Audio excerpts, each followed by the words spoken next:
특화시키고 있고 추후에는 VR, AR 쪽에서도 OLED를 사용할 예정입니다. 단 워치는 조금 상황이 바뀝니다. 워치는 현재까지 LG 디스플레이에 플렉서블 OLED 그리고 JDIC을 사용해 왔습니다만은 아무래도 2024년 정도 되게 되면 마이크로 LED가 들어있는 워치도 같이 시판이 될 예정입니다. 특히 모바일 기기에서는 소비 전력이 굉장히 중요한데 이제 이게 애플이 OLED에서 마이크로 LED로 기술이 전환이 될지 이런 부분에 대해서는 OLED를 하는 쪽에서는 우려가 있습니다만은 제가 뒷단에 말씀드릴 부분이 있는데 인광 블루가 2025년부터는 아마 상용화 될 것입니다. 그래 되면 소비 전력이 굉장히 낮아지기 때문에 2025년 상용화 타이밍이 또 하나의 OLED 산업에서는 굉장히 큰 변곡점이 될 것입니다.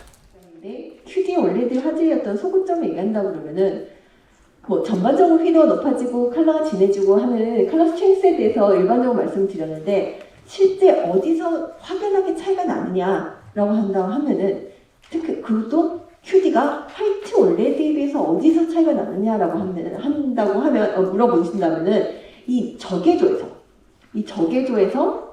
실제로 요 정도로 적외조가 레드이지만 적외조에서 이만큼 보였다고 한다면은 훨씬 더 적외조에서 브라이트한 레드를 경험할 수 있을 거라고 예상이 되고 있습니다. 그래서 적외조에서의 컬러가 살아나는 것이 QD OLED 화질의 가장 강점이라고 볼 수 있는 거고요.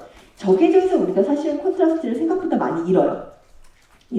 특히 LCD 같은 경우는 뭐 적외조에서는 매우 약한데 OLED가 적외조에서 강하다라고 한다면은 QD OLED는 뭐냐면 그 적외조에서 컬러까지도 이렇게 띄어올려주는 이 부분이 이제 기술이 바뀌고 있잖아요. 리지드 타입은 사실 그 유기 재료들을 보호하기 위해서는 그렇게 어렵지 않았어요. 글라스 업세이트가 레이더 이렇게 있고 그 다음에 이너실 머티리얼과 아웃도어 톡시까지 감싸면서 수분이나 공기로부터 OLED 소자를 잘 보호할 수 있었죠. 하지만 플렉서블로 넘어오면서 이 유리 글라스 서브스트레이트를 배치하는 어떤 것들이 있어야 됩니다. PI 포일이나 그 다음에 TFE, 필름 캡슐레이션 레이어들이 그 역할을 해야 되는 거죠. 그러게 하기 위해서는 이 재료들이 사실 여기서 보신 것처럼 플렉서블 해야 되고요.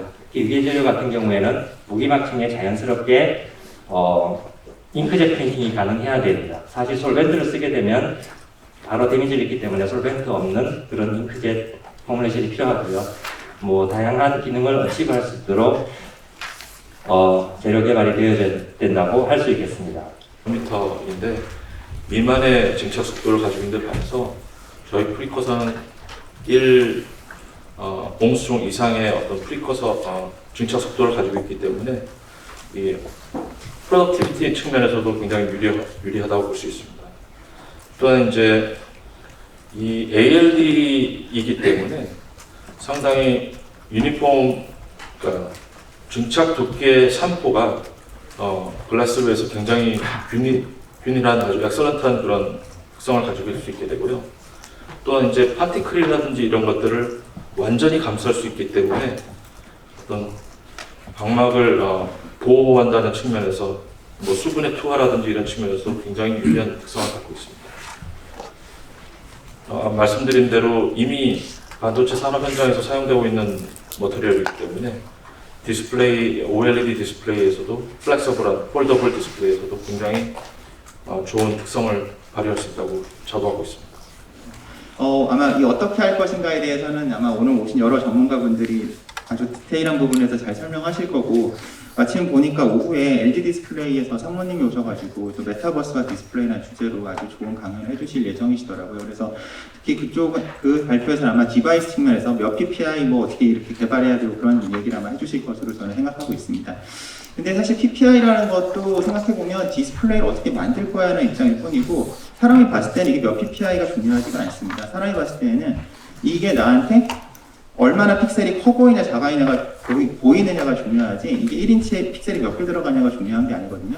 이 말씀을 드리는 이유는 특히나 이제 머리에 쓰고 보는 리얼아이 디스플레이 같은 경우에는 그 디스플레이 직접 보지 않고 대부분 광학계를 통과시켜서 보기 때문에 그 픽셀의 크기 몇 PPI냐가 중요하기보다는 최종적으로 광학계를 통과한 픽셀의 크기가 내 눈에 어떻게 보이느냐. 그래서 PPD, 픽셀 퍼 디그리가 대부분 중요하게 됩니다. 아크릴 하이브리드 실리콘 같은 경우에는 뭐 시간이 지나면서 이 정도 134 마이크론에서 뭐 146 마이크론 이 정도 크짐을 보여줍니다. 이걸 어디티브를 넣어가지고 사실 조절은 가능합니다. 더 잘 펴지게도 할 수 있고 더 안 펴지게도 할 수는 있습니다.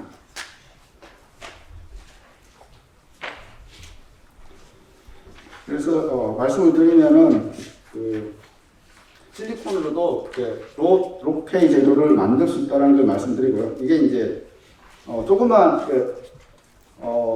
개념을 가하면은 다른 재료로도 쓸 수 있습니다. 당연히 이제 TFE로 사용 가능하고요. 그리고 뭐 PL 플레리제이션 레이어로도 사용이 가능합니다. 그리고 인터레이어 다이렉트리 코팅도 되고요. 이게 만약에 소프트한 것들을 원하면은 뭐 소프트하게도 만들 수 있고요. 그리고 옵티컬 라미네이션도 가능합니다.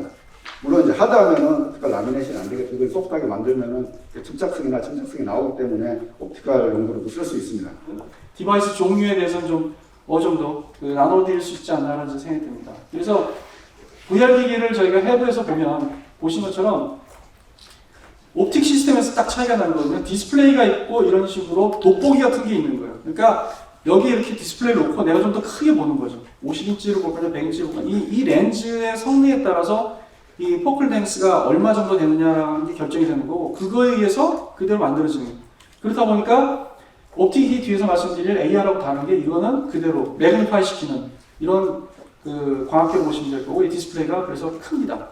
그리고 가장 중요한 이 박스가 반드시 있어야 몰입감을 느낀다는 이 부분이고요.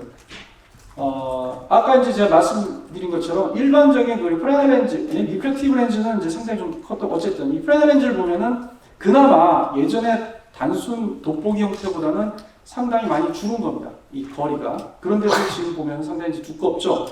그래서 이러다 보면은 디스플레이도 또 커져야 되고 만들어진다고 보시면 되고, 따라서 중국은 디스플레이로서는 최대 생산 국가가 됩니다.